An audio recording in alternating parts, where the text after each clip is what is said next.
بسم الله الرحمن الرحيم. سأل سائل بعذاب واقع للكافرين ليس له دافع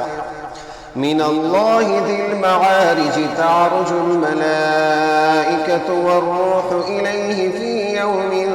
كان مقداره 50,000 سنة فاصبر صبرا جميلا إنهم يرونه بعيدا ونراه قريبا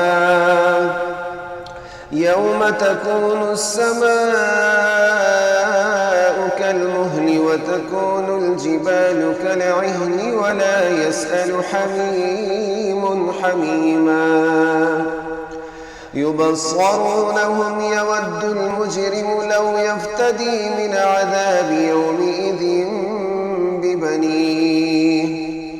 وصاحبته وأخيه وفصيلته التي تؤويه ومن في الأرض جميعا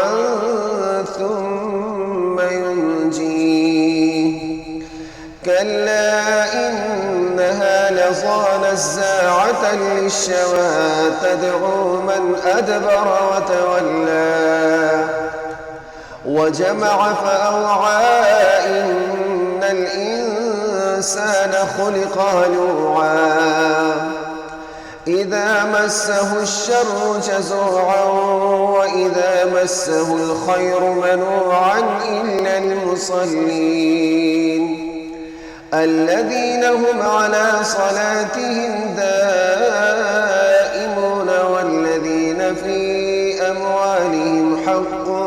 معلوم للسائل والمحروم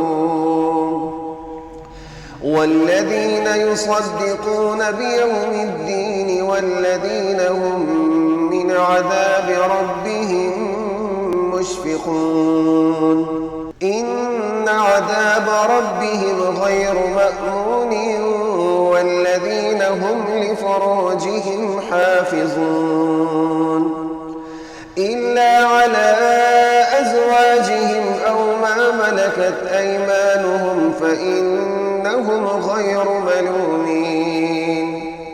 فمن ابتغى وراء ذلك فأولئك هم العادون والذين هم لأماناتهم وعهدهم راعون والذين هم بشهاداتهم قائمون والذين هم على صلاتهم يحافظون أولئك في جنات مكرمون فما للذين كفروا قبلك مهطعين عن اليمين وعن الشمال عزين أيطمع كل امرئ